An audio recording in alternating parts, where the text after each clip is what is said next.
ഇന്നത്തേത് ഒരു നളപാചക കഥയാണ്. വേറെ ആരുമല്ല ആ നളന്മാർ, ഞാനും എന്റെ അമ്മായിയപ്പനും തന്നെ. കൂട്ടത്തിൽ ഈ പറഞ്ഞ അമ്മായിയപ്പനെ പറ്റി എനിക്ക് ചിലത് പറയാനുമുണ്ട്. അങ്ങനെ രാവിലെ എഴുന്നേറ്റ് കാസർഗോഡൻ സൊറകളും പറഞ്ഞിരുന്നപ്പോൾ അച്ഛൻ ഇന്ന് തിരുവനന്തപുരം സ്റ്റൈൽ ചിക്കൻ ഫ്രൈ വേണമത്രേ. എന്നാൽ ആയിക്കോട്ടെ എന്നായി ഞാനും. പൊരിച്ച കോഴിക്ക് കൂട്ടിന് നെയ്ച്ചോർ ഞാൻ ഉണ്ടാക്കാമെന്നായി അമ്മയും. പിന്നെ ഒട്ടും വൈകിപ്പിച്ചില്ല, അണിഞ്ഞൊരുങ്ങി നേരെ പണിക്ക് ആവശ്യമായ സാധനങ്ങൾ മേടിക്കാൻ ഇറങ്ങി. കൂട്ടത്തിൽ അമ്മയ്ക്കുള്ള പണി സാധനങ്ങളുടെ ലിസ്റ്റും കൈക്കലാക്കി. പണ്ടൊക്കെ പുറത്തു പോകാൻ വണ്ടിയിൽ കയറിയാൽ ഉടനെ കൂളിംഗ് ഗ്ലാസ് എടുത്ത് വയ്ക്കാറുണ്ടായിരുന്ന ഞാൻ കേരളത്തിലെ അസഹനീയമായ ചൂട് കാരണം ഇപ്പോൾ ആദ്യം ചെയ്യുന്നത് സൺസ്ക്രീൻ വാരി തേക്കലാണ്. അതിനുവേണ്ടി ഈയിടെയായി ഉപയോഗിക്കുന്നത് ഈ ഡെർംഡോക്കിന്റെ അൾട്രാവയലറ്റ് ബ്രൈറ്റനിങ് സൺസ്ക്രീനുമാണ്. സത്യം പറഞ്ഞാൽ ആദ്യം ഇത് മേടിച്ചപ്പോൾ ഇതിന്റെ ഈ പർപ്പിൾ കളർ കണ്ട് ഞാൻ പറ്റിക്കപ്പെട്ടു എന്നാണ് കരുതിയത്. പിന്നീടാണ് മനസ്സിലായത് ഈ പർപ്പിൾ കളർ നമ്മുടെ ഇന്ത്യൻ സ്കിൻ ടോണിലെ മഞ്ഞ നിറത്തിലുള്ള അണ്ടർടോൺസ് മാറ്റി സ്കിന്നിനൊരു തിളക്കം നൽകുന്നു. കൂടാതെ പെട്ടെന്ന് തന്നെ അബ്സോർബ് ആകുകയും സൂപ്പർ ലൈറ്റ് വെയിറ്റുമാണ്. പിന്നെ 4% നിയാസിനമൈഡ് ഉള്ളത് കൊണ്ട് ടാൻ കുറയ്ക്കാനും സ്കിൻ ബ്രൈറ്റൻ ചെയ്യാനും സഹായിക്കുന്നു. ഇതിനെല്ലാം പുറമെ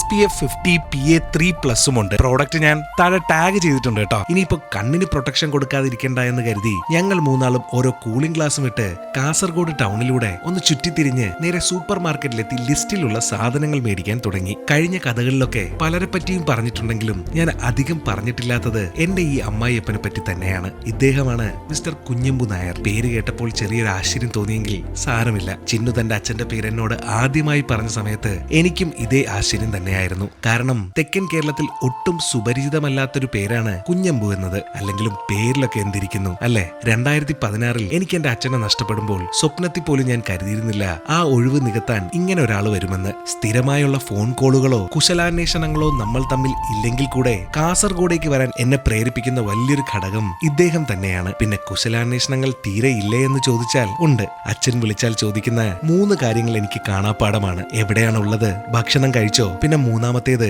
മഴയുണ്ടോ അവിടെ. കേൾക്കുമ്പോൾ വളരെ നിസ്സാരമായി തോന്നുന്ന ചോദ്യങ്ങളാണെങ്കിലും എന്നെ പോലെ സ്വന്തം അച്ഛനെ നഷ്ടപ്പെട്ട മരുമക്കൾക്ക് മനസ്സിനേറെ സന്തോഷം നൽകുന്നവയാണ് ഇവ. ചിന്നുവിനെ കല്യാണം കഴിക്കാൻ താല്പര്യമുണ്ടെന്ന് അവളോട് പറഞ്ഞ സമയം മുതൽ ഏറെ പേടിച്ചിരുന്നത് അച്ഛൻ കല്യാണത്തിന് സമ്മതിക്കുമോ എന്നതായിരുന്നു. പേടിയൊക്കെ കാറ്റിൽ പറത്തി ഇടം വലം നോക്കാതെ അങ്ങ് ദൂരെ തിരുവനന്തപുരത്തുള്ള എനിക്ക് തന്റെ മകളെ കല്യാണം കഴിപ്പിച്ചു തരാൻ അച്ഛൻ സമ്മതം മൂളിയെന്ന് കേട്ട ദിവസം തന്നെ എനിക്ക് മനസ്സിലായിരുന്നു കക്ഷി ഒരുപാട് ലോകം കണ്ടൊരു മനുഷ്യനാണെന്ന്. അല്ലെങ്കിലും 40 വർഷത്തോളം പ്രവാസിയായിരുന്ന ഒരാൾ ഇതിലും കൂടുതൽ എന്ത് ലോകം കാണാനാ അല്ലെ. ചുരുക്കി പറഞ്ഞാൽ എന്റെ പ്രായത്തിലും കൂടുതലാണ് പുള്ളിയുടെ എക്സ്പീരിയൻസ്. അങ്ങനെ ഇതാ ഗ്യാസ് ലാഭിക്കാനായി വിറകടുപ്പും കത്തിച്ച് ഞങ്ങൾ ഉണ്ടാക്കിയ തിരുവനന്തപുരം സ്റ്റൈൽ ചിക്കൻ ഫ്രൈ റെഡിയായിട്ടുണ്ട്. അതേസമയം തന്നെ അമ്മയുടെ നെയ്ച്ചോറും ഇങ്ങെത്തി. അപ്പൊ ഇന്നത്തെ ഈ കഥ എന്റെ സ്വന്തം അമ്മായിയപ്പന് അല്ല, എന്റെ സ്വന്തം ഈ അച്ഛനെ ഡെഡിക്കേറ്റ് ചെയ്തുകൊണ്ട് നിർത്തുന്നു. അപ്പോൾ അടുത്ത കഥയുമായി ഉടനെ തന്നെ വരാം. അഭിപ്രായങ്ങൾ രേഖപ്പെടുത്തുക, കൂടെ വിമർശനങ്ങളും. അപ്പോൾ എന്നാൽ അങ്ങനെ ആകട്ടെ.